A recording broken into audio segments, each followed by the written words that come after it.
Hello everyone, मेरा नाम doctor कमल गौतम और आज हम रेजोनेंस के माध्यम से आज हम उन बच्चों के लिए जो 12th में पढ़ रहे हैं, जो बोर्ड की तैयारी कर रहे हैं, साथ ही कंपटीशन की तैयारी भी कर रहे हैं या सिर्फ बोर्ड की तैयारी कर रहे हैं, उनके लिए हम ये सेशन लेके आए हैं जिसमें हम जानेंगे कि किस तरह से बोर्ड में आप अपनी परसेंटेज बढ़ा सकते हैं और ऐसे सब्जेक्ट हैं जिनमें 100 में से 100 मार्क्स भी ला सकते हैं। और इसको लेके हमारे पास पूरा पैनल है जिनसे हम बात करेंगे। मेरे साथ है कुंजन मैम जो बायोलॉजी से है, गौरव सर जो मैथ्स से है, एसडीएस सर सुनील सर जो इंग्लिश से है, साथ ही विकास कौशिक सर जो फंक्शनल हेड है बिजनेस डेवलपमेंट डिपार्टमेंट के और हजारों बच्चों को ये काउंसिल कर चुके हैं। और साथ ही जावेद सर है जो प्रैक्टिकल को लेके आपको बताएंगे कि किस तरह से आप प्रैक्टिकल में तैयारी करें। तो इस चर्चा को लेकर हम आगे बढ़ते हैं और सबसे पहला जो सवाल हमारे ऊपर आता है, हमारे पास आता है, वो सबसे पहला सवाल है 75% का जो क्राइटेरिया हुआ अभी जेई मेन में, उसको लेके बहुत सारे बच्चे टेंशन में थे और शायद ये क्राइटेरिया हट जाए, हम ऐसी आशा कर रहे हैं।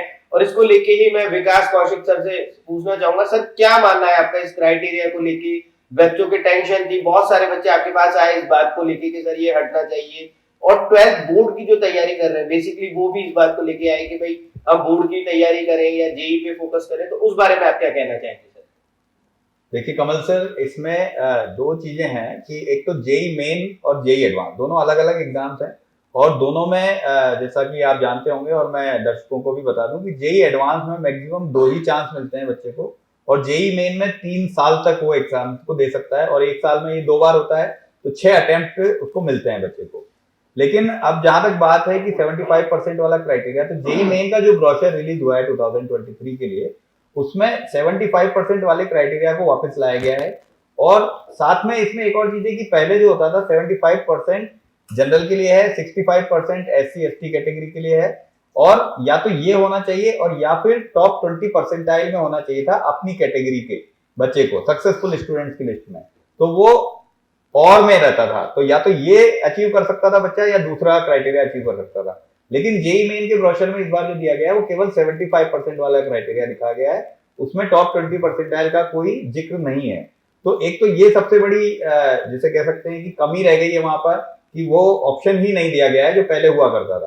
दूसरी बात ये है कि अब 75% वाला क्राइटेरिया क्यों प्रॉब्लम क्रिएट कर रहा है वो, क्योंकि लास्ट ईयर जिन बच्चों को ये रिलैक्सेशन दिया गया था, परसेंटेज का कोई क्राइटेरिया नहीं था due to Covid and post Covid situation जो भी थी उसके चलते, उस वजह से लास्ट ईयर जिन बच्चों के 75% से कम मार्क्स भी आए वो उनको भी इस साल उस कैटेगरी में डाला गया है।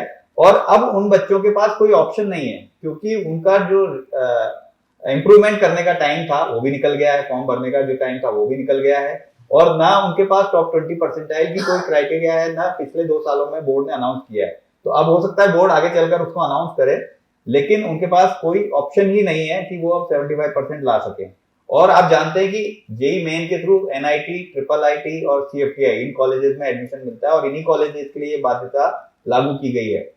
जब जेई मेन ऑलरेडी कह रहा है कि 3 साल तक कोई बच्चा एग्जाम देने के लिए एलिजिबल है, जेई एडवांस कह रहा है कि 2 साल तक कोई बच्चा एग्जाम देने के लिए एलिजिबल है, तो जो उसका एलिजिबिलिटी क्राइटेरिया है आप उसको 1 साल रिलैक्स करके अगले साल अगर आप दोबारा उसको लेकर आ रहे हैं तो बच्चा तो ऑटोमेटिकली एक बार एग्जाम देने के बाद ही डिस्क्वालीफाई हो गया अगर उसके 75% नहीं है तो जो उसका एक जैसे कह सकते हैं हम अधिकार था 2 बार देने का, वो भी इस बाध्यता की वजह से छीना जा रहा है। तो यहाँ पर हमें ये देखने की बात है, एनटीए को कई बच्चों ने एप्लीकेशन वगैरह मेल किए हैं, लेकिन वहां से उनको जवाब मिल रहा है कि ज्वाइंट एडमिशन बोर्ड या आईआईटी गुवाहाटी जो जेई एडवांस कराता है वहां की तरफ से कोई रेस्पॉन्स आ सकता है।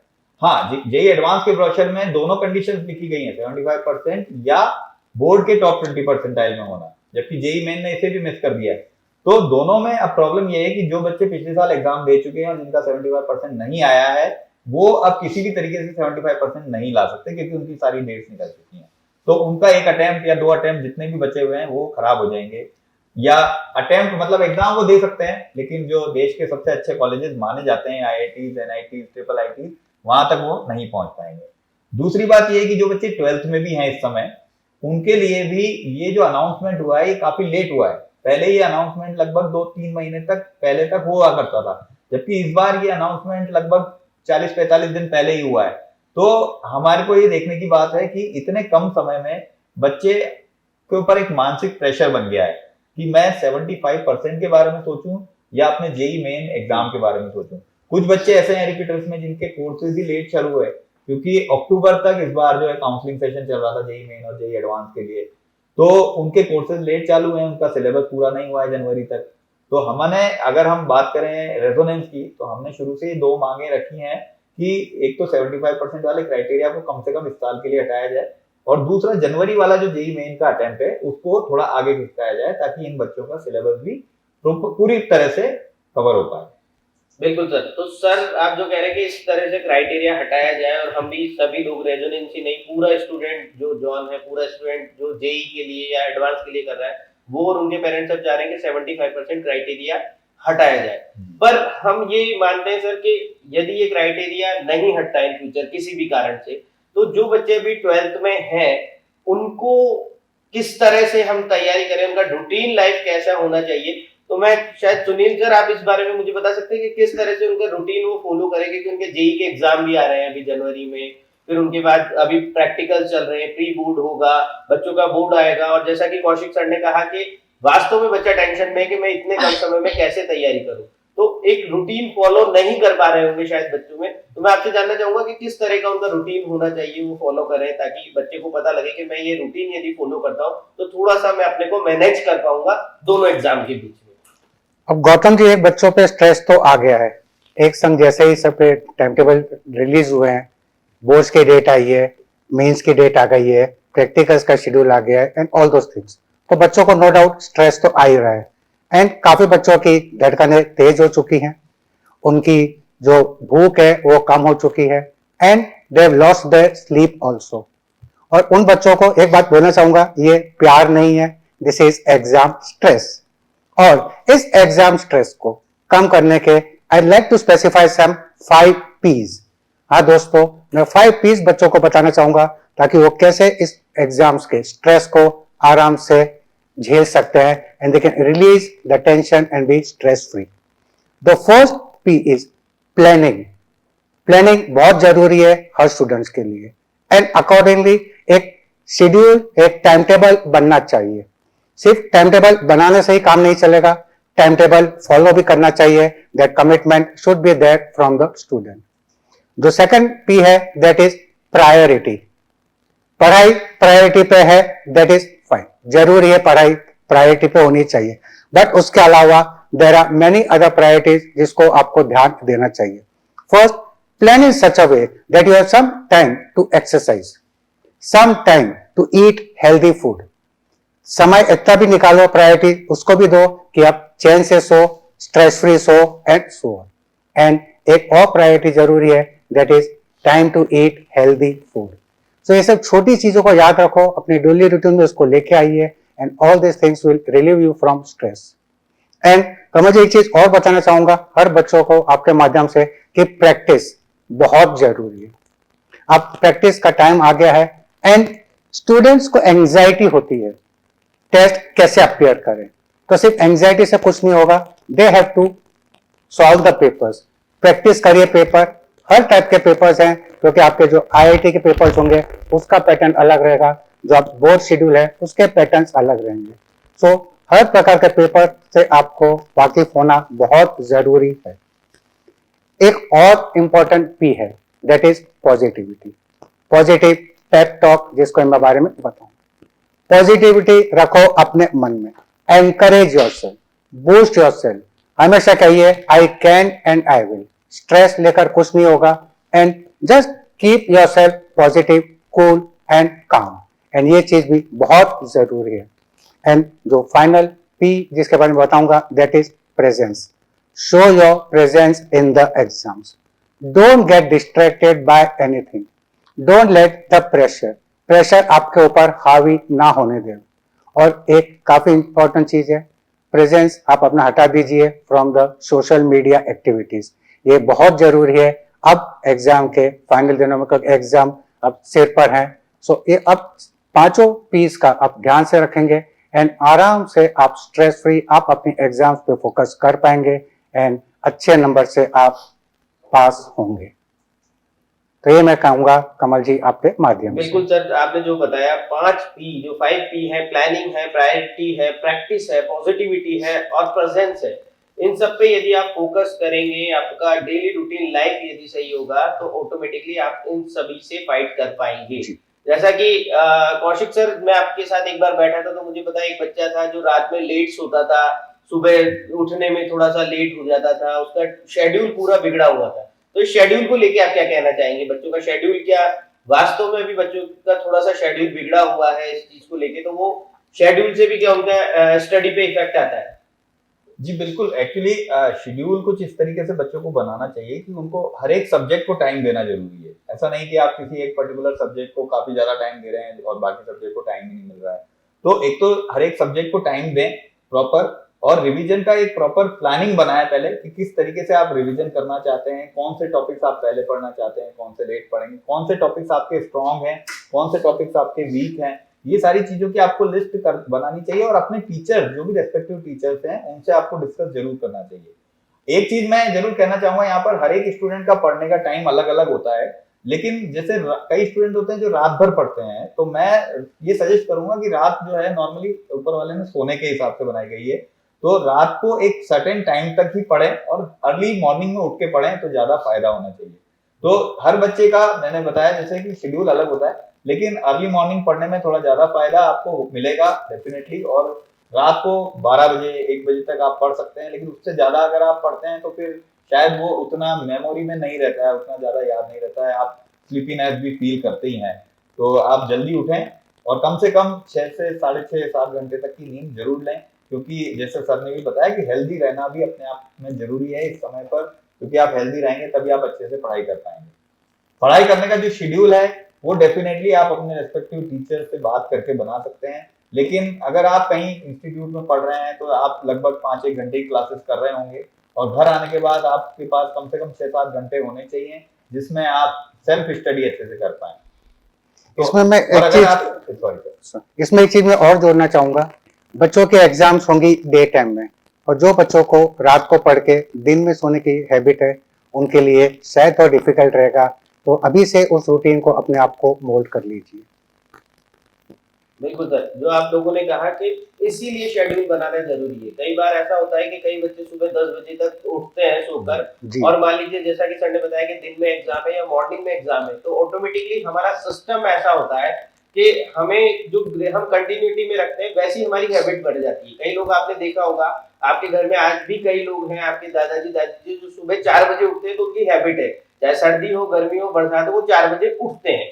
तो ऐसे ही यदि आप लेट उठने की प्रैक्टिस डालेंगे तो एग्जाम में आपको थोड़ा सा स्लीपीनेस फील होगा, आपको थोड़ा सा ऐसा फील होगा कि यार मुझे नींद आ रही है, आपका माइंड उसी तरह से मैकअप करेगा। और जहां तक बात करी सर ने सब्जेक्ट की बिल्कुल प्लानिंग बनानी चाहिए कि अलग अलग किस तरह से सब्जेक्ट को हम कितना टाइम दें। तो सब्जेक्ट को लेके जब बात होती है तो हमारे साथ मैथ्स की फैकल्टी गौरव सर बैठे हुए हैं। गौरव सर, मैं जानना चाहूंगा कि मैथ्स को किस तरह से बच्चा तैयारी करे, किस तरह से 12th की रिवीजन करे कि वो 100 आउट ऑफ 100 ला सके, क्योंकि बच्चों को सबसे ज्यादा डर जो लगता है, मुझे ऐसा लगता है कि मैथ्स में लगता है, और उनको लगता है कि मैथ्स में यार 100 लाना मतलब, तो क्या कहना चाहेंगे आप इसको लेके? क्या 100 में से 100 आ सकता है? जी जी, ये बिल्कुल सही कहा आपने, क्योंकि मैथमेटिक्स की एक ऐसा सब्जेक्ट है जिसमें 100 में से 100 आते हैं बेसिकली। कई बच्चों के भी आए हैं, और जैसे कि एसडीएस सर ने बताया, जैसे जैसे एग्जाम नजदीक आते जाते हैं तो बच्चों के दिमाग में काफी स्ट्रेस बनता जाता है। बट मैं एडवाइस करूंगा कि वो स्ट्रेस ना लें और अपनी मेहनत पर, अपनी प्रिपरेशन पर पूरा भरोसा करें। और मैं मैथमेटिक्स की बात करना चाहूंगा कि किस तरह से आप अच्छे मार्क्स गेन कर सकते हो। फर्स्ट ऑफ ऑल मैं कुछ टिप्स यहाँ शेयर करूंगा जिससे आप 100 में से 100 मार्क्स भी लेकर आ सकते हो। First of all, first thing, आपको सबसे पहले आपका लेटेस्ट सिलेबस पता होना चाहिए, बिकॉज एनसीईआरटी का सिलेबस एंटायर सिलेबस है।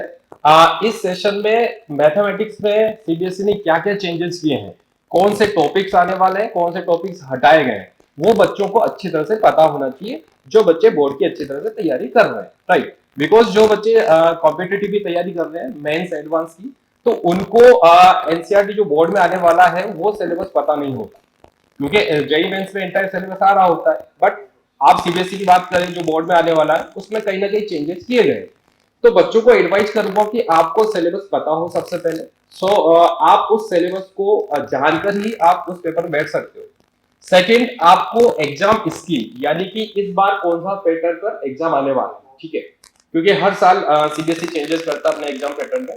सेक्शन वाइज आपको पता हो सेक्शन वाइज में कौन कौन से क्वेश्चंस आ रहे हैं, कौन सा सेक्शन कितने मार्क्स का है। जैसा कि इस सेशन में 2023 के लिए जो पेपर आने वाला है इसमें 38 टोटल नंबर ऑफ क्वेश्चन 38 है और 5 सेक्शन जो डिवाइडेड है, section A, section B, section C, section D और ई।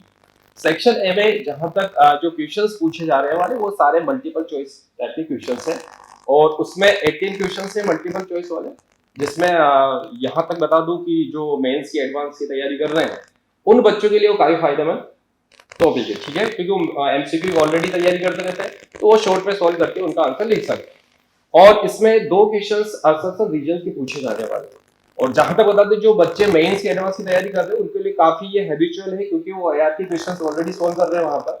बट जो बोर्ड की ही तैयारी कर रहे हैं बिल्कुल उनको एआर का कोई नॉलेज नहीं होता क्योंकि एनसीईआरटी में कहीं भी असर रीजन का कोई भी टॉपिक नहीं दिया हुआ है, तो वो उस टाइप के क्वेश्चंस की जरूर प्रैक्टिस करें। असर रीजन वाले 2 क्वेश्चंस पूछे जाने वाले हैं आपको सेक्शन ए में।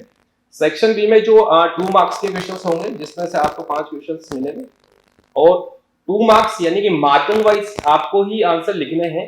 आंसर लिखने का तरीका आपको आना चाहिए बिकॉज जो आप इन शॉर्ट करते हो मेंस एडवांस में वहां पर चल जाता है, बट आपको अच्छे मार्क्स गेन करने हैं तो आपका वे ऑफ प्रेजेंटेशन अच्छा होना चाहिए कंप्लीट कॉपी में, बिकॉज कोई नहीं चाहेगा आप अच्छी तरह से लिखोगे तो एग्जामिनर जो चेकर है उसको स्ट्रेस नहीं देना। सबसे पहली बात है आप उसको स्ट्रेस दोगे तो डेफिनेटली वो आपको स्ट्रेस देगा। वो क्या कंप्लीट उनको बंडल चेक करना होगा, वो विद इन टाइम में सोल्व करके चेक कर आपके मार्क्स भी अच्छे देंगे। क्योंकि कई बार कहीं पुराने जो मेरे बच्चे हैं उन्होंने बताया इस तरह का कई क्वेश्चन वो अच्छे लिख कर आए और कई क्वेश्चन 1-2 सिली मिस्टेक भी की है बट फिर भी उनके 100 में 100 मार्क्स आए। एक्चुअली क्या होता है इमेज एक बन जाती है, आपने अच्छा लिखा है तो लास्ट में भी वो अवॉइड कर देता है और मार्क्स वो दे देते हैं। तो इन छोटी छोटी चीजों को जरूर ध्यान रखना और आप जो पूरा सेक्शन करो तो सेक्शन वाइज आप सवाल अटेम्प्ट करो। जहां तक एडवाइस बेस्ट आप कोई से भी सेक्शन को क्योंकि 50 मिनट्स आपको रीडिंग टाइम मिलेगा और उसमें से आप आइडिया लगा सकते हो कि कौन से क्वेश्चंस आपको पहले अटेम्प्ट करने हैं और आपकी अच्छी प्रिपरेशन होगी आई होप तो आप डेफिनेटली अच्छा ही करोगे। आपको पता लग जाएगा कौन सा क्वेश्चन आपको सबसे पहले सॉल्व करना है। सेकेंड थिंग लास्ट वाला जो सेक्शन ई है उसमें आपको केस स्टडी बेस्ड क्वेश्चंस देखने को मिलेंगे क्योंकि सीबीएसई में कंप्लीटली अलग डिफरेंट टाइप के क्वेश्चंस पूछे जाते हैं। केस स्टडी क्वेश्चंस भी जो चैप्टर मेन चैप्टर है वहीं से आते हैं, जैसे कि आपका एप्लीकेशन ऑफ डेरिवेटिव जहां से आप मैक्सिमा मिनिमा से रिलेटेड केस स्टडी क्वेश्चन वहां से देख सकते हो। चैप्टर नंबर 6 है प्रोबेबिलिटी से क्वेश्चंस पूछे जाने की चांसेस है केस बेस्ड क्वेश्चंस और आपका रिलेशंस टाइप मैट्रिक्स डिटरमिनेंट से यहाँ से भी केस बेस्ड क्वेश्चंस बनाया जा सकता है। तो ये छोटी छोटी चीजें हैं, इन चीजों का यदि आप ध्यान में रखते हुए काम करोगे तो आई एम श्योर कि आप अच्छे मार्क्स गेन कर सकते हो जी। तो ये तो मैथ्स को लेके था, मैम बायो को लेके क्या कहना है आपका? क्या बायो में भी इसी तरह से पैटर्न है या बायो में कुछ चेंजेस है? यस सर, इस बार बायोलॉजी में भी चेंज है और कुछ टिप्स पहले पेरेंट्स के लिए भी रहेंगे सर, क्योंकि पेरेंट्स का अभी सभी ने बताया कि सोना और जागना मतलब एक बायोलॉजी में एक टॉपिक है जो बच्चों को पता है अच्छे से, सर्केडियन रिदम। सर्केडियन रिदम होता है स्लीप वॉक साइकिल। तो स्लीप वॉक साइकिल आपकी जो 21 या डेज का जो रूटीन होता है उसको फॉलो करता है। तो आपकी हैबिट, अगर आप चाहते हो कि अभी आपकी हैबिट चेंज हो जाए, अभी आप न्यू टाइम टेबल बनाएं और उसको अभी एग्जाम तक फॉलो करें, तो ये गलती बिल्कुल नहीं करनी है स्टूडेंट्स को। पेरेंट्स को ये ध्यान रखना है कि बच्चा उनका न्यूट्रिशन प्रॉपर ले रहा है, जैसा बोला जाता है जैसा अन्न वैसा मन, तो वैसा नहीं करना है, न्यूट्रिशन का प्रॉपर ध्यान रखना है। सेकेंड चीज, कब बच्चा जाग रहा है कब सो रहा है, तो स्लीप वॉक साइकिल का प्रॉपर ध्यान रखना है। 6 to 8 आवर जो प्रॉपर नींद होती है सर, उसके लिए बहुत ज्यादा रिक्वायरमेंट होती है। और ऐसा भी नहीं है कि बच्चे को प्रेशराइज किया जाए 90%, 100%, क्योंकि जो बच्चा खुद से करेगा वो तो करेगा ही। क्लियर है? अब बच्चे के लिए बात करते हैं सर, अगर एग्जाम पैटर्न पूछा जाए तो एग्जाम का पहले से जो सिलेबस है 23 का जो सिलेबस है वो काफी चेंजेस हुए हैं। उसमें 2 टाइप के चेंज है, क्वेश्चन पेपर में चेंज हुए हैं सर, जिसमें एआर टाइप क्वेश्चन हैं और केस बेस्ड क्वेश्चन है। जिसमें एआर टाइप, जैसा कि मैथ्स वाले सर ने बताया कि एआर टाइप क्वेश्चंस आपकी एनसीईआरटी में कहीं भी नहीं है। क्लियर है? तो आपको AR type questions plus case based question is also not in their, तो आपको वहां पर भी थोड़ा सा फोकस करना पड़ेगा। अगर हम बुक की बात करें, सोर्स की बात करें, तो टोटली एनसीईआरटी पर फोकस करना है। बायोलॉजी में लाइन टू लाइन एनसीईआरटी को पढ़ना है। सेकेंड चीज, क्योंकि आपको सॉल्यूशंस कहाँ से लेंगे, क्योंकि एनसीईआरटी के पीछे जो एक्सरसाइज दी हुई है उस पर पूरी तरह फोकस करना है। एनसीईआरटी के सॉल्यूशन इफ यू वांट, हमारा पीएसपीडी डिवीजन जो है उनने एक जो बोर्ड के लिए, स्पेशली बोर्ड के लिए उन्होंने मॉड्यूल को तैयार किया है जिसमें सिर्फ बोर्ड स्पेसिफिक है, एनसीईआरटी के सॉल्यूशंस हैं और जो एआर टाइप क्वेश्चंस हैं वो भी अवेलेबल हैं उसमें। आपके एक और न्यू पैटर्न है एमसीक्यू टाइप क्वेश्चंस जो आएंगे इस बार, तो एमसीक्यू टाइप के लिए आपको एनसीईआरटी में भी मिलेंगे, बट फॉर मोर प्रैक्टिस आप उसको भी टेक केयर कर सकते हैं। उसके अलावा बात करें क्वेश्चन पेपर की, तो पैटर्न क्या रहेगा, सेक्शन में डिवाइड किया गया है, section A, section B, section C, section D and section E. तो इन सेक्शंस को बहुत अच्छे से रीड करना है आपको, किस सेक्शन में किस तरह के क्वेश्चंस पूछे जा रहे हैं इस चीज का ध्यान रखना है। उसके बाद सर अगर सेक्शन ई की बात करें, सेक्शन ई में केस बेस्ड क्वेश्चन पूछे गए हैं जो कि बच्चों के लिए सबसे न्यू है ये, है ना। केस बेस्ड क्वेश्चन अभी तक 12th लेवल पर कभी किसी एग्जाम में नहीं पूछे गए हैं। और अगर प्रेशर की बात करें सर, तो अभी बच्चों में जो, क्योंकि competitive exam, various competitive exams की प्रिपरेशन जो बच्चे कर रहे हैं तो उन पर भी फोकस करना है, प्लस 12th बोर्ड की भी बात है, तो पीयर प्रेशर बहुत ज्यादा आता है और कभी पेरेंट्स की तरफ से भी कभी कभी बच्चों पे प्रेशर आता है, तो उस सब चीजों को अवॉइड करें। अवॉइड नॉनसेंस डिस्कशन, किसी भी तरह का कोई डिस्कशन नहीं करना है till exam, only focus on your exam. Thank you. तो मैम बिल्कुल सही कहा आपने कि इस तरह के स्ट्रेस नहीं लेना है, इस तरह के कार्य नहीं करना है। गौरव सर, हैंडराइटिंग कितना इम्पोर्टेंस रखती है इनके सब्जेक्ट्स में, हर किसी भी सब्जेक्ट की हम बात करें, चाहे फिजिक्स, केमिस्ट्री, मैथ्स, बायोलॉजी, क्या हैंडराइटिंग का भी फर्क पड़ता है इसमें?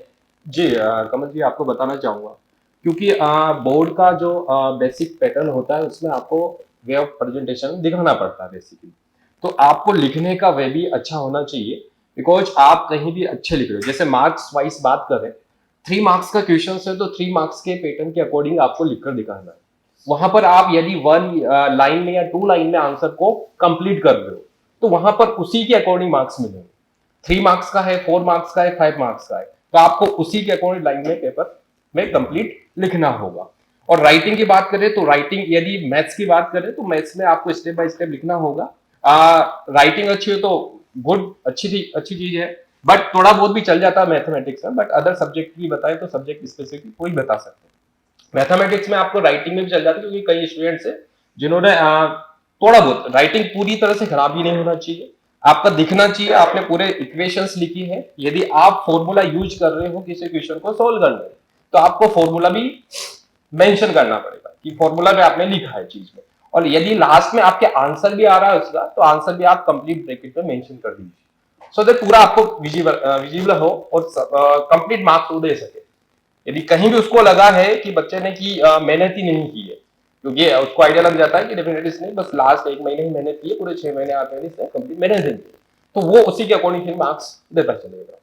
तो ये चीज होती है कि मार्क्स राइटिंग का तो उसमें इम्पैक्ट पड़ने वाला है, राइटिंग भी अच्छी होनी चाहिए। बिल्कुल, इसीलिए हम जब बच्चा, हमारे रेजिडेंस में तो ये सिस्टम रहा है कि जब बच्चा कोचिंग के लिए आते हैं तभी हम उन्हें 12th के लिए भी तैयारी के साथ के लिए बोलते हैं कि हम आपको कोचिंग के साथ ही 12th बोर्ड की तैयारी भी कराएंगे, और उसका पूरा हम कोर्स करिकुलम बच्चे को देते हैं। जैसे इस साल भी हम जो चला रहे हैं वो बेसिक हमारा जो कोर्स है या प्रीमियम कोर्स हमारा है, वो हम बच्चों को कोचिंग के साथ ही देने की कर रहे हैं। एक मिनिमम अमाउंट में बच्चे को कंप्लीट करेंगे, जिसमें सर विकास सर, जहां तक मुझे याद है, हमने एक टेस्ट शेड्यूल भी बच्चे का उसी तरह से बनाया है कि बीच में हम बच्चे के बोर्ड के टेस्ट भी लिया करेंगे इस बार, ताकि बच्चे की परसेंटेज बढ़ सके। तो टेस्ट कितना इंपॉर्टेंस रखता है बच्चों का, मॉक टेस्ट कितना इंपॉर्टेंस रखता है किसी भी बोर्ड एग्जाम के लिए या किसी भी एग्जाम के लिए बच्चे का? देखिए, टेस्ट मैं कहूँगा सबसे इम्पोर्टेंट चीजों में से एक है, क्योंकि हम कोई भी चीज को तब तक सीरियसली नहीं लेते हैं जब तक कि हमारे को वो जिम्मेदारी नहीं दिखाई देती है, या हमें ये नहीं पता पड़ता है कि यार 3 दिन बाद मेरा टेस्ट होने वाला है। अगर मुझे पता है कि मेरे को अगले 10 दिन बाद टेस्ट होना है, तो मेरी तैयारी 10 दिन के हिसाब से ही रहेगी। लेकिन अगर मुझे पता है कि 3 दिन बाद मेरा टेस्ट होना है, तो मैं 3 दिन में अपने सिलेबस को पूरा कवर करने की कोशिश करूंगा। और कहते हैं ना कि खिलाड़ी का खेल जो है मैदान में ही नजर आता है। प्रैक्टिस पे आप कितने भी अच्छा खेल लो, लेकिन जब आप मैच में अच्छा परफॉर्म करोगे तभी आपको कॉन्फिडेंस आएगा। तो अगर आप टेस्ट देते हैं और टेस्ट में आप अच्छा परफॉर्म करते हैं और मार्क्स अच्छे आपको दिखाई देते हैं, क्योंकि सब कुछ मार्क्स से चलता है, हमारे यहाँ पर जो प्रोसेस है उसमें मार्क्स देखे जाते हैं, पेरेंट्स भी मार्क्स देखते हैं, हम भी अपने बच्चों की परफॉर्मेंस मार्क्स के रूप में देखते हैं। तो ये जो नंबर्स का गेम है थोड़ा सा थोड़ा डिफिकल्ट भी है बच्चों के पॉइंट ऑफ व्यू से देखें तो, लेकिन अगर आप टेस्ट दे रहे हैं लगातार तो आपकी प्रैक्टिस इंप्रूव होती जा रही है। और अपने यहाँ पर जैसे आपको ध्यान है कि हमारे यहाँ जो टेस्ट होते हैं वो पार्ट टेस्ट और क्यूमुलेटिव टेस्ट होते हैं जब बच्चा शुरुआत करता है अपनी, और लास्ट में जाके फुल सिलेबस टेस्ट भी होते हैं। तो जो पार्ट टेस्ट होते हैं उसमें एक लिमिटेड सिलेबस आता है जो आपका एक पर्टिकुलर टॉपिक को बहुत ज्यादा स्ट्रॉन्ग करता है, और जो क्यूमुलेटिव टेस्ट होते हैं उसमें आपका लंबा जो शुरू से जो पढ़ाया गया है वो पूरा सिलेबस आता है। तो इससे आपके सारे पुराने टॉपिक्स भी रिवाइज होते रहते हैं और करंट टॉपिक पे भी स्ट्रॉन्ग होता है। तो ये जो टेस्ट की प्रैक्टिस है ना, ये आपको स्ट्रॉन्ग बनाती जाती है उस पर्टिकुलर टॉपिक में भी, और जो पुराने टॉपिक्स निकल जाते हैं उनका रिवीजन भी कराती रहती है। और जब आप टेस्ट में अच्छे मार्क्स लेकर आते हैं तभी आप फाइनली आप जेई में या बोर्ड में किसी भी एग्जाम में आप अपीयर हो तो आपकी परफॉर्मेंस वहां पर दिखाई देती है। हम अगर जैसे पिछले कई सालों से जेई की तैयारी 2001 से ही रेजोनेंस करा रहा है, और जहां तक हमने एनालिसिस किया है तो पहले 40% का एक क्राइटेरिया रखा हुआ था, या मानते थे हम कि 40% अगर रेजोनेंस के टेस्ट में बच्चा परफॉर्म कर रहा है या ला रहा है तो उसके ऑलमोस्ट 100% चांसेस हैं कि वो जेई में सेलेक्ट हो जाए और आईआईटी में सीट मिल जाए। पिछले कुछ सालों में सीट्स भी बढ़ी हैं और ये परसेंटेज थोड़ा और कम भी हुआ है। तो मतलब अगर अभी भी कोई भी बच्चा अगर रेजोनेंस के टेस्ट में 35 से 40% ला रहा है तो वो जेई के हिसाब से बात कर रहा हूँ, तो वहां पर उसके सिलेक्शन होने के बहुत अच्छे चांसेस हैं। बोर्ड में परसेंटेज ज्यादा लाने का एक आते भी हैं बच्चों के, और एक प्रेशर भी होता है बच्चों के ऊपर कि 90% का टारगेट रखते हैं बच्चे, 85 का रखते हैं, 95 का भी रखते हैं। तो उस हिसाब से बोर्ड में क्योंकि सब्जेक्टिव होता है, नेगेटिव मार्किंग नहीं होती है, तो वहां डेफिनेटली मार्क्स ज्यादा लाने का एक अपॉर्चुनिटी रहती है बच्चे के पास। लेकिन जितना ज्यादा टेस्ट की प्रैक्टिस वो करेगा उतना ही ज्यादा उसका कॉन्फिडेंस बिल्ड होगा, और उतना ही ज्यादा उसको जब रियल एग्जाम में वो जाएगा तब उसको महसूस होगा कि यार इतने सारे टेस्ट की मैं प्रैक्टिस करके आया हूँ, तो ये जो क्वेश्चन सामने दिखाई दे रहे हैं ये उन्हीं में से कहीं ना कहीं। बिल्कुल। और इसी को लेके सर जैसे हमारा बोर्ड डिवीजन है वो रियल टाइम टेस्ट भी हमने स्टार्ट करे हैं, और हम 3 मॉक टेस्ट भी बच्चों को दे रहे हैं। जी सर, हम 3 मॉक टेस्ट बच्चों को भी देंगे, फुल सिलेबस टेस्ट। तो इसके बारे में हमारे स्टूडेंट्स को क्या बताना चाहेंगे, किस तरह से वो हम टेस्ट करा रहे हैं, क्या दे रहे हैं? स्टूडेंट्स, एक बात मैं इस माध्यम से बोलना चाहूँगा कि आपका जो आईआईटी की जो तैयारी हो रही है, the way you appear for the IIT exams is totally different जिस प्रकार से आप बोर्ड के एग्जाम्स देंगे, क्योंकि बोर्ड्स के अंदर आपको सब्जेक्टिव आंसर्स का वेटेज ज़्यादा है। एंड आईआईटी के एग्जाम्स के लिए और किसी भी कॉम्पिटिटिव एग्जाम जो आप देते हैं उसके अंदर mostly MCQ type of questions आते हैं। एंड स्टूडेंट्स को जो लिखने की जो प्रैक्टिस होती है, ये राइटिंग प्रैक्टिस लिटरली खत्म सी हो गई है, और जब वो पहली बार बोर्ड का पेपर सॉल्व करते हैं देखते सामने तो उनकी धड़कनें तेज हो जाती हैं। बट अगर ये टेस्ट सीरीज ज्वाइन करे एंड उसको अपने आप लिखने की हैबिट पड़ जाएगी, एंड उसको पेपर का जब मार्क्स उसको मिलेंगे, एबल टू एनालाइज हिमसेल्फ, उसको एनालाइज कर पाएगा कि कहाँ पे उसके ड्रॉबैक्स है, कौन सा उसके स्ट्रॉन्ग पॉइंट्स है, और ये हर चीज हम बच्चों को पर्सनली उसके बारे में उसको बताते हैं। और जब बच्चों को अपना परफॉर्मेंस इस मॉक टेस्ट में पता चल जाएगा तो अकॉर्डिंगली उसका कॉन्फिडेंस भी बूस्ट अप हो जाएगा कि बोर्ड एग्जाम जरा भी डिफिकल्ट नहीं है। तो मतलब बेसिकली हम बात करें तो जो एसडीएस सर का कहना है वो ये है कि बोर्ड एग्जाम सिर्फ आपका डर है। यदि आप तरीके से प्रैक्टिस करते हैं और तरीके से आप यदि अपना शेड्यूल बनाते हैं तो बोर्ड एग्जाम में 100 आउट ऑफ 100 लाना भी टिपिकल टास्क नहीं है। पर एक सवाल और उठता है सर इसमें, जो सबसे बड़ा सवाल है वो प्रैक्टिकल को लेके। प्रैक्टिकल को बहुत इजी बच्चे समझ लेते हैं। तो जावेद सर आपसे पूछना चाहूंगा, जो आप चूंकि प्रैक्टिकल कराते हैं बच्चों को कंटिन्यूअसली मिलते रहते हैं, तो फिजिक्स और केमिस्ट्री के प्रैक्टिकल को लेकर आप क्या कहना चाहेंगे? जी कमल सर, मैं आपको बच्चों के बारे में बताना चाहता हूँ कि बच्चा बड़ा लाइटली लेता है प्रैक्टिकल को बहुत लाइटली लेते हैं, और देखा जाए तो उसका काफी उनके परसेंटेज पर भी काफी फर्क पड़ता है उससे, क्योंकि परसेंटेज बूस्ट करने के लिए प्रैक्टिकल बहुत जरूरी है। 30% मार्क्स फिजिक्स केमिस्ट्री जैसे सब्जेक्ट में 30% मार्क्स 30 मार्क्स जो है प्रैक्टिकल पे डिपेंड करते हैं, और प्रैक्टिकल को बच्चा इतना लाइटली लेता है कि वहां पर उसको इंस्ट्रूमेंट्स के बारे में भी जानकारी नहीं होती, और वो बड़ा लाइटली एग्जाम देकर आता है, जबकि वो बोर्ड एग्जाम ही है, बोर्ड प्रैक्टिकल एग्जाम ही है। तो उससे उसका प्रैक्टिस भी हो सकता था। वो जो बोर्ड प्रैक्टिकल दे रहा है वो प्रैक्टिकल ही है और वो बोर्ड ही करवा रहा है, इसका मतलब ये है कि वो उससे प्रैक्टिस कर सकता था अपने आगे के जो थ्योरी एग्जाम आ रहा है उसके लिए भी, लेकिन वो नहीं करता है, उसकी वजह से उसका प्रैक्टिकल में परसेंटेज डाउन हो जाता है, उससे उसका ओवरऑल परसेंटेज भी डाउन हो जाता है। अगर वो चाहे तो प्रैक्टिकल में अगर थोड़ा बहुत प्रैक्टिस करे, जैसा कि हम रेजोनेंस में करवाते भी हैं, फिजिक्स का लैब है अपने पास, केमिस्ट्री का लैब है, इसमें अपन उस वहां की उनकी बच्चों की प्रैक्टिस करवाते हैं। उस प्रैक्टिस से बच्चा अगर चाहे थोड़ा सा उसमें ध्यान दे तो 30 आउट ऑफ 30 वो इजीली ला सकता है सर, और उससे उसके परसेंटेज पर काफी इंपैक्ट पड़ सकता है और उससे वो बूस्ट हो सकता है। तो बच्चा चाहे तो ये कर सकता है और उसमें उसके परसेंटेज पर प्रभाव पड़ेगा और उससे उसके 75% क्रॉस करने का भी इजी टास्क हो जाएगा। तो हम उसके लिए गाइड करते हैं कि बच्चे को कैसे प्रैक्टिकल करना चाहिए, स्टार्टिंग कैसे करना चाहिए, एम पढ़ना है, एम के बाद उसके बारे में देखना है कि उससे क्या पूछा गया है, उससे रिलेटेड आपको इंस्ट्रूमेंट्स के बारे में समझाते हैं, इंस्ट्रूमेंट कैसे वर्क करते हैं वैसे समझाते हैं, उससे उसका आगे का भी टास्क जो होता है प्रैक्टिकल से रिलेटेड जो बच्चा पढ़ता है थ्योरी में वो भी क्लियर होता है, थ्योरी जो पढ़ते हैं उसमें भी क्लियर होता है। बच्चा ये समझता ही नहीं है, जैसे मैं लेंस देखता हूं, अब बच्चे को पढ़ाते हैं तो लेंस का जस्ट व्यू देखते हैं वो, लेकिन उनको यही पता नहीं लेकिन लेंस दिखता कैसा है।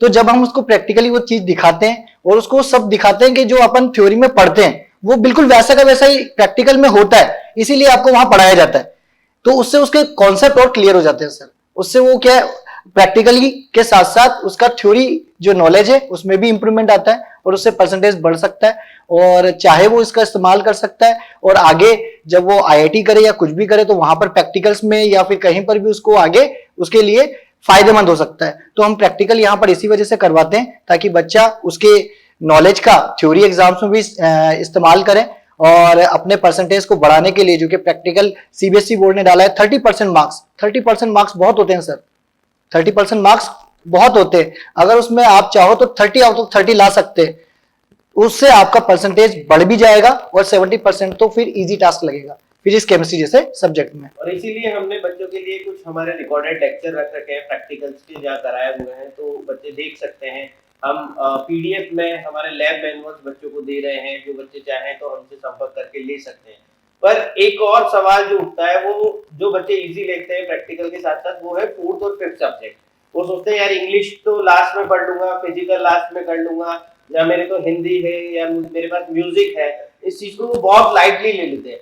तो मैं एसडी सर से जानना चाहूंगा कि सर मतलब चूंकि आप इंग्लिश पढ़ाते हैं तो बच्चों को कितने मार्क्स बच्चे किस तरह से इसमें बूस्ट कर सकते हैं, या 4th और 5th सब्जेक्ट के बारे में आप क्या कहना चाहेंगे? गौतम जी आपने बहुत सही कहा कि स्टूडेंट्स 4th और 5th सब्जेक्ट को नजरअंदाज करते हैं, बट फ्रेंड्स नो डाउट आपके कोर सब्जेक्ट काफी इंपॉर्टेंट है एंड काफी बच्चे ये सोचते हैं कि हम कोर सब्जेक्ट्स में स्कोर कर लेंगे, 75% का क्राइटेरिया है उसको हम आराम से अचीव कर लेंगे, बट काफी ये बच्चों की जो सोच है yes this is a wrong view, क्योंकि काफी समय ऐसा देखा गया है कि इवन दो जो उनके कोर सब्जेक्ट्स है, जो अपने वो मेंस या अपना आईआईटी की या तैयारी कर रहे हैं या कोई बच्चा मेडिकल की तैयारी कर रहा है या अपना कॉमर्स रिलेटेड कोई बच्चा हो गया, बट कभी कभार ऐसा होता है कि जो उनके मार्क्स उन कोर सब्जेक्ट्स में कम आते हैं। मैं नॉलेज की बात नहीं कर रहा हूँ, कीपिंग नॉलेज कांस्टेंट, नॉलेज अच्छी है सब बच्चों में, but the way of appearing for the paper है, जो मेन सब्जेक्ट जो बोर्ड एग्जाम्स का तैयारी करने का तरीका है और प्लस जो कॉम्पिटिटिव एग्जाम की तैयारी का तरीका है, दो टोटल डिफरेंट तरीके हैं दोनों के। यस, क्योंकि बोर्ड एग्जाम के अंदर सब्जेक्टिव है जो बाकी कॉम्पिटिटिव एग्जाम्स में नहीं आता है, तो बच्चा इसमें बेचारा पिछड़ जाता है एंड काफी बार ये देखा गया है कि उनके जो कोर सब्जेक्ट थे बच्चे के मार्क्स कम आए। एंड गौतम जी, मैं आपको एक चीज बताना चाहूंगा कि 4th और 5th सब्जेक्ट आप थोड़ा सा ध्यान दो।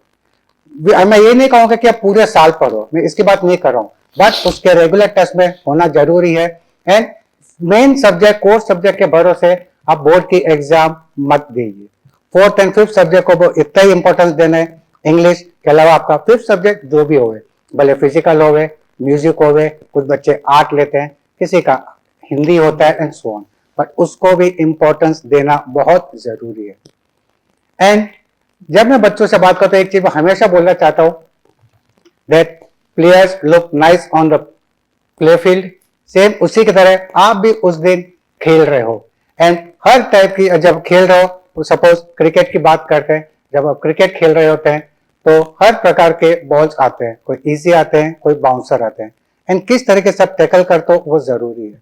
बट बॉल स्टंप को लगती है, एंड क्या बॉल अगर स्टंप को लगती है तो स्टूडेंट वो प्लेयर आउट होता है? नहीं, जब तक कि उसकी जो बेल्स होती है, जो गिल्लियां होती है स्टंप की, जब तक वो ना गिरे तब तक प्लेयर आउट नहीं होता है। एंड दोस्तों, ये जो बेल्स होती है, 2 बेल्स होती है, ये आपके 4th एंड 5th सब्जेक्ट्स हैं। सपोज आप किसी कारणवश आपके कोर सब्जेक्ट में जैसे जो मेन स्टंप्स है उसको बॉल लग जाती है, बट अगर आपने 4th और 5th सब्जेक्ट को स्ट्रॉन्ग किया जो आपका बेस का काम करेंगे, नो डाउट आप डटे रहेंगे and you will come out in flying colours.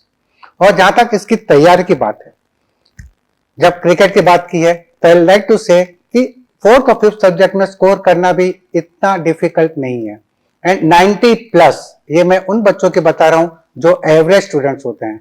थोड़ा सा ध्यान दिए, थोड़ा सा प्रैक्टिस करिए, रिटर्न में प्रैक्टिस करिए, and if you follow the 4 C's, अगर आप 4 C's को फॉलो करोगे देन आराम से वेरी इजीली आपको 4th एंड 5th सब्जेक्ट काफी इजी लगेंगे, एंड आप खुद रियलाइज करोगे कि हाँ, शायद 4th और 5th सब्जेक्ट ने मुझे मेरा परसेंटेज हायर करने में मदद करी। और उसमें से जो 4th C है दैट इज कॉम्प्रीहेंड।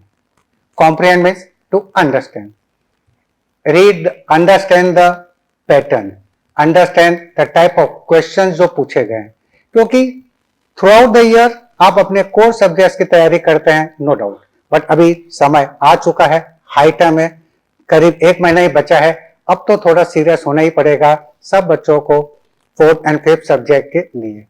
तो first is to understand, to comprehend the subject, to comprehend the paper, to comprehend the type of the questions, and to also to understand कि किस प्रकार से हमको कौन से क्वेश्चन का कितने वर्ड में आंसर देना है।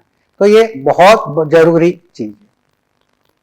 सेकंड सी जो इसके अंदर आता है सबके लिए, दैट इज कंप्लीटनेस।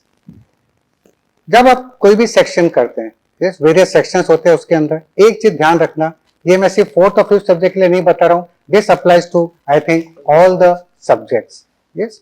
एंड जो भी सेक्शन करते हो प्लीज उस सेक्शन को कंप्लीट करिए। काफी बच्चे ऐसे होते हैं कोई सेक्शन लेते हैं, आधा करते हैं, उसको छोड़ के they shift on to the other section, ये एक गलत तरीका होता है। द बेटर वे इज कोई भी सेक्शन लो, उसको कंप्लीट करिए। जरूरी नहीं कि वो क्वेश्चन नहीं आता है तो हम उस पर सोचते रहे, लीव दैट स्पेस, उतनी जगह छोड़ के आप आगे आपको जो आता है इजी उसको कंप्लीट करिए, but completeness is very very important, ये चीज आपको बहुत ध्यान में रखना है। द थर्ड सी जो आपका है दैट इज क्लैरिटी।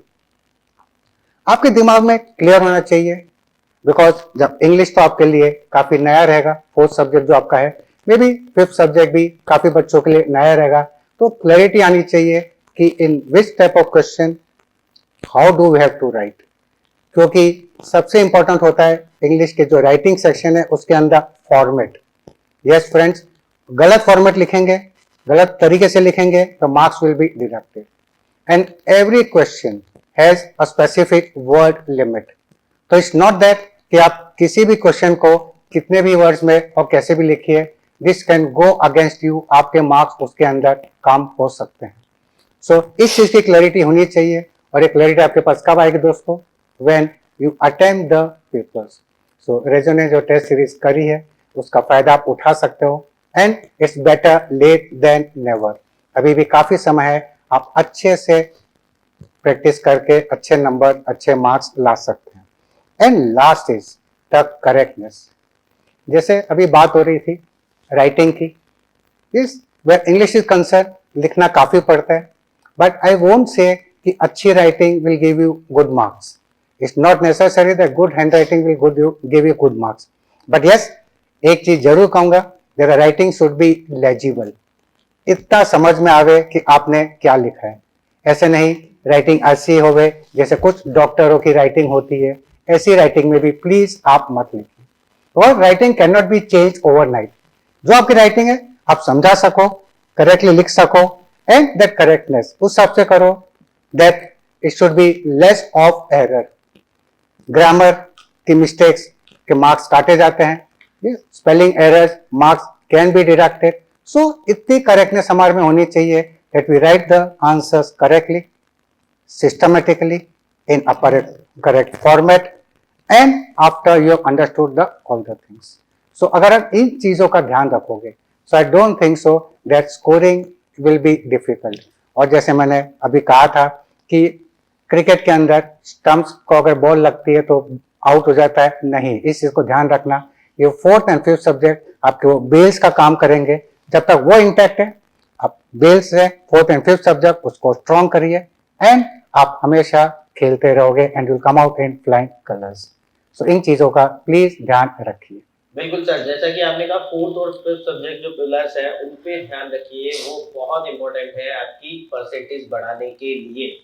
और जैसा कि सर ने बताया कि 3 C है, इन पे आपको विशेष तौर पर ध्यान देना है। यदि आपको अपनी परसेंटेज बढ़ानी है तो इस चीज पे फोकस रखना है, इन चीज को लेकर। और इसी को लेकर रेजोनेंस आपके लिए SRP प्रोग्राम लाया है, स्मार्ट रिवीजन प्रोग्राम, जिसमें हम आपको कंप्लीट मॉड्यूल्स देंगे, स्टडी मटेरियल देंगे, टेस्ट सीरीज देंगे, रिकॉर्डेड लेक्चर देंगे, सब कुछ देंगे। और वो भी उसकी फीस भी बहुत नॉमिनल फीस है। यदि कोई स्टूडेंट उसके बारे में भी जानना चाहे तो आप हमारे कमेंट बॉक्स में जो डिटेल्स है उन पर जाकर आप डिटेल्स ले सकते हैं, उन हमें कॉल कर सकते हैं। और एक और लास्ट बात, चलते चलते हमने सबकी बात कर ली, बात हुई बायोलॉजी प्रैक्टिकल को लेकर। क्योंकि नीट के जो बच्चे मेडिकल की तैयारी कर रहे हैं हमारे यहाँ भी कई बार हमसे सवाल पूछते हैं कि सर मुझे मेडिकल में टाइम नहीं मिलता प्रैक्टिकल करने का, या कई स्टूडेंट्स हैं जिनको टाइम नहीं मिलता प्रैक्टिकल करने का। तो किस तरह से प्रैक्टिकल्स आते हैं बायोलॉजी में, मैम मैं ये जानना चाहूंगा बायोलॉजी के प्रैक्टिकल। बिल्कुल कमल सर, प्रैक्टिकल्स की बहुत बड़ी वैल्यू है। और जिन बच्चों के 100% मार्क्स टारगेट हैं, तो जब तक 100% मार्क्स नहीं आएंगे तब तक आप 30% मार्क्स प्रैक्टिकल से नहीं लोगे। फिर थ्योरी में आप कितनी भी परफेक्टनेस दिखाना डजंट मैटर, क्योंकि 30% मार्क्स आपके प्रैक्टिकल्स के हैं। तो प्रैक्टिकल्स को उतना लाइटली नहीं लेना है। बी केयरफुल कि प्रैक्टिकल्स कब और कैसे होने हैं। आपके स्कूल से कनेक्टेड बनाए रखें। जो बच्चे कोचिंग में हैं या बच्चे बाहर हैं उन लोगों के लिए भी ये बात है कि स्कूल से कनेक्शन अपना जारी रखें। और बाकी अगर राइटिंग स्किल्स की बात करें, जैसा कि इंग्लिश और बाकी सब्जेक्ट में है, तो राइटिंग स्किल्स आप इंग्लिश से ही सीखोगे। राइटिंग स्किल बहुत जरूरी है क्योंकि आज का जो दौर है वो कॉम्पिटिटिव एग्जाम्स का है सर, जिसमें MCQs टाइप के क्वेश्चंस पूछे जाते हैं। जैसे कि हमारे रेस्पेक्टिव फैकल्टीज ने बताया, MCQ करते करते हम राइटिंग स्किल्स कहीं ना कहीं खो चुके हैं। क्लियर है? तो एग्जाम जो कॉम्पिटिटिव एग्जाम होते हैं और जो अपना बोर्ड है वो टोटली डिफरेंट है। उसमें हमें राइटिंग स्किल्स चाहिए और उसमें हमें ऑब्जेक्टिव अप्रोच चाहिए। क्लियर है? तो पूरा दोनों ही चीजों पर फोकस करना है। प्रैक्टिकल्स की बात करें तो हमारे यहाँ पर लैब मैनुअल प्रेजेंट है एंड प्रैक्टिकल्स के लिए भी आप जानकारी ले सकते हैं हमारे PSPD डिवीजन में।